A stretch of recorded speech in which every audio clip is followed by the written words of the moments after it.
Murph, welcome to the program. Travis, how you doing? I'm doing great, and it sounds like you're doing pretty well yourself following a 3-0 start to the 2018 season. Had a couple of games washed out, I guess, down there in Gulf Shores, Coach, but otherwise a win over South Alabama to start the season, and then back-to-back wins in Gulf Shores over Penn State and Lamar. All things considered, pretty happy with the start?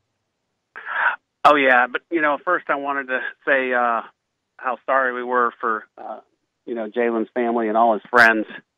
That's just a sad situation, and everybody with Alabama softball is thinking about everybody over at Holt. But, yeah, the tournament was great. We opened up at South Alabama.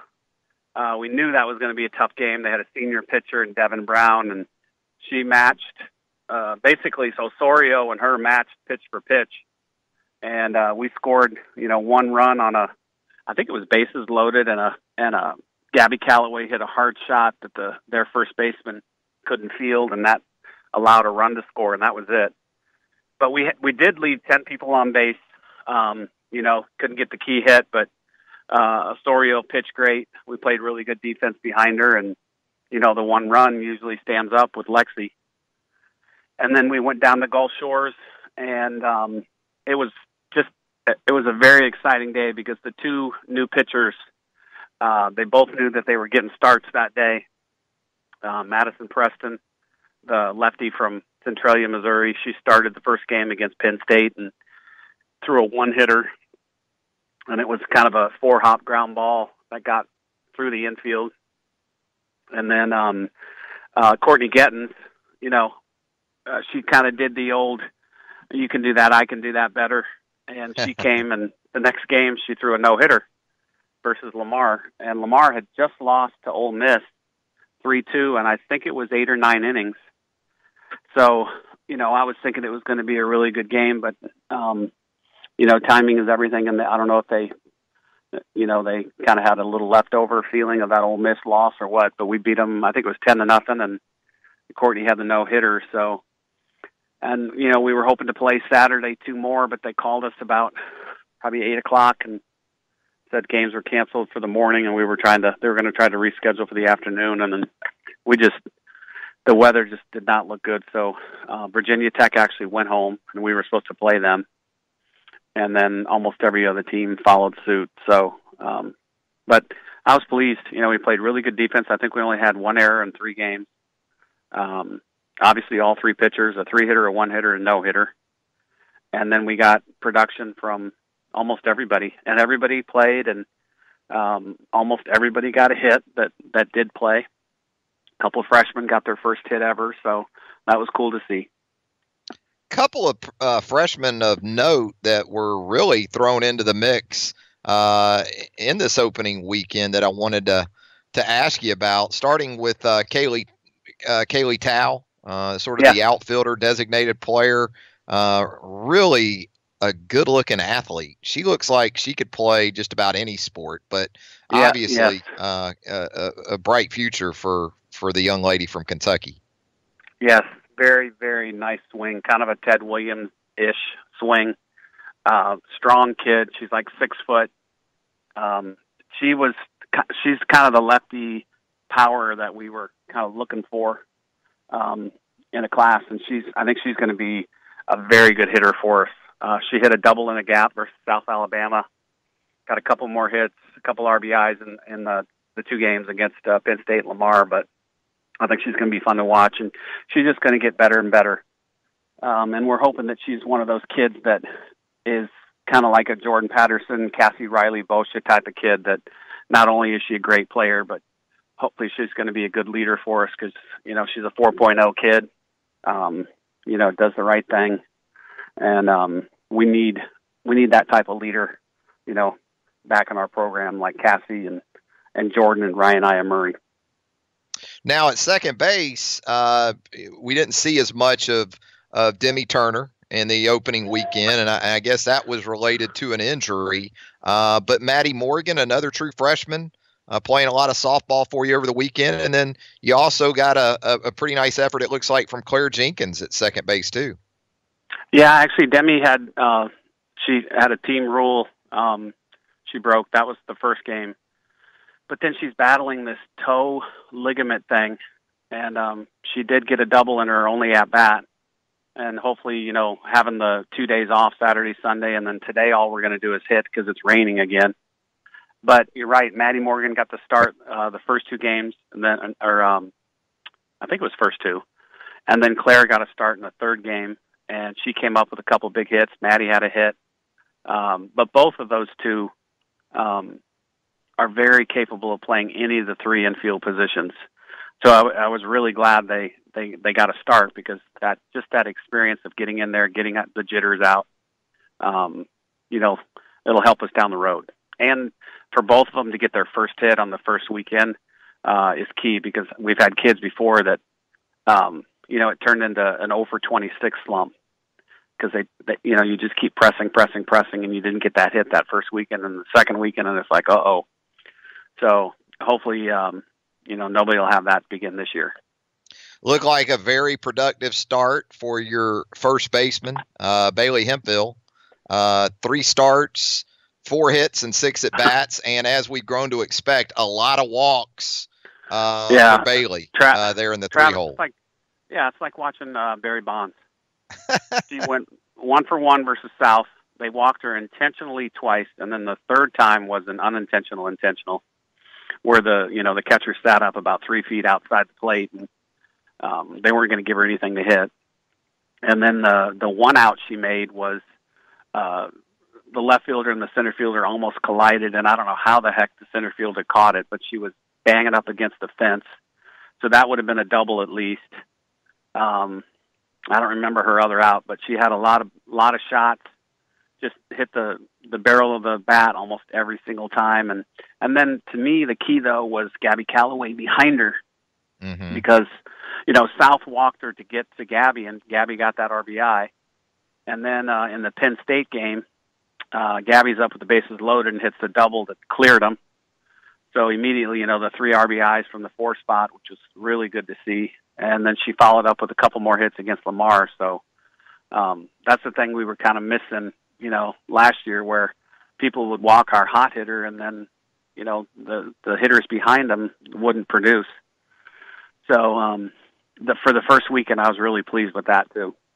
Yeah, I was going to ask you about protection for Bailey, because absolutely that seemed to be the method for last year, and Callaway giving you some good at bats behind her. But is Demi when healthy, you think someone that you can put in front of her too that helps from that perspective? Definitely. And Maddy did a good job at the 2-hole, and we put her there because she's probably a better pull hitter, and with Alyssa in the 1 spot, I just think Demi's a better RBI producer, because I think Alyssa was 4 for 4 in stolen bases, and it wasn't even close. So she gets on, it's an automatic double. And then I'd rather have, I think, Demi in the 2 spot to pull the ball, get it through the right side, or even score, you know. So that would be our ultimate 1-2, and then Bailey probably in the 3. And then in the 4 holes, depending on if it's a righty or lefty pitcher, we can go with Callaway, we could go with Peyton Grantham, we could go with a righty, Caroline Hardy, or we could go righty-righty, because a lefty sometimes is tough on lefties. So I'm more of a National League manager this year in terms of matchups, which is kind of fun, because we've got 16 hitters, we've got 8 lefties, 8 righties, and I can play with the lineup a lot. That is nice versatility there when you have a 50-50 split from either side of the plate. Now, talking with Patrick Murphy, head softball coach at the University of Alabama, on a Monday edition of Southern Fried Sports, presented by Cartier and Lloyd and Mercedes-Benz of Tuscaloosa. Back to the pitching staff real quick, Murph. Again, we know Alexis there is your number 1. That would be the case on just about any staff in America. But you talked about Courtney Gettins and Madison Preston. Anything to put into Madison getting the ball in game 2 and Courtney getting it in 3? Or are you still trying to work out that sort of that pecking order there beyond Alexis? Or do you pretty much feel like you got it figured out right now? No, I think it was just flip a coin, you know. Madison probably had a little bit of an edge in scrimmages, if we had to get nitpicky, but, a one-hitter and a no-hitter, you can't be, displeased with either one of those. And, I saw Preston's mom and dad drove down from Missouri, and I saw the dad right before the game, and I said, Jeff, you doing okay? And he said, oh, yeah. And I said, don't be nervous. And he goes, too late for that. And the typical pitcher's dad, I think he'd already gotten in his 10,000 steps, and it was, about 10:30 in the morning. I can relate. So, yeah. Oh yeah, I know you can, but it was cool to see her do what she did in her first game, and both of them. It was just because you never know the toughest position to recruit or to forecast. And I'd say Saban probably would say the same thing as a quarterback for him and a pitcher for me, because you just never know. The speed of the game overwhelms people, and there's 9 good hitters instead of 4 good hitters, and you control the game with every single pitch, and you got to have a special mentality to play a position where a circle is drawn around it, and that's what a softball pitcher, it's called fast pitch for a reason, because it all starts with the pitcher. So if you can get a mentally strong, competitive young lady, she's got a shot. And I think all 3 have those qualities this year. Well, and what, as you just outlined, had to be a nervy situation for both Gittins and Preston. They kept the walks down and wild pitches. So that tells you, I would think, that they mentally handled the spotlight pretty well, right? Oh, yeah. Yeah, both of them. And, you could tell both of them were a little amped up, and Preston is more of a drop ball, and so she threw a couple that bounced 4 feet in front of the plate, and Reagan did an awesome job with her, and Bailey Hemphill actually caught Courtney. So both catchers, and obviously Steph called great games for both of them, because really, the only Lamar hit 1 ball on the button. We made a play, and then Penn State hit like 2, and that was it. So, when that happens, and I think Courtney only had 1 strikeout in a no-hitter, which is rare. And Madison might have only had 1, too. So the defense played great behind them. Sidney Booker made 2 great plays in the 7th inning against South Alabama that not many people would make. Behind the mound, just turn and throw. It was really fun to watch, but I keep harping on that team defense that we're going to hopefully have the best one ever. And definitely in the 7th inning against South, it was fun to watch. Now, coming up, Murph, you're going to Hattiesburg, sort of a homecoming, I guess, for Reagan Dykes. Your outstanding player. The black and gold tournament, you're going to see Southern Miss, McNeese, Mississippi Valley State, and a top 15 club, right, in Baylor, to sort of wrap that thing up on Sunday. Yeah, Baylor made the World Series last year. I think that was their 3rd trip in about 8 years, and he does a really good job over there. The gentleman's from Mississippi, and he's actually started his coaching career at William Carey, so it's kind of homecoming for him as well. There you go. But they'll be a fun team to play. Southern Miss is much improved. She does a really good job. And McNeese is kind of like the Northern Iowa of men's basketball, but McNeese in softball is the team that you don't really want to play. They've won the Southland. They dominated that conference for about 4 years now. The guy at Ole Miss was at McNeese. His assistant now at Virginia. They both did a really good job, and now the lady at Virginia, her assistant, is the head coach now. So, they came over here maybe 4 years ago and beat us in a tournament at our place. And, if you don't play well, they're going to beat you.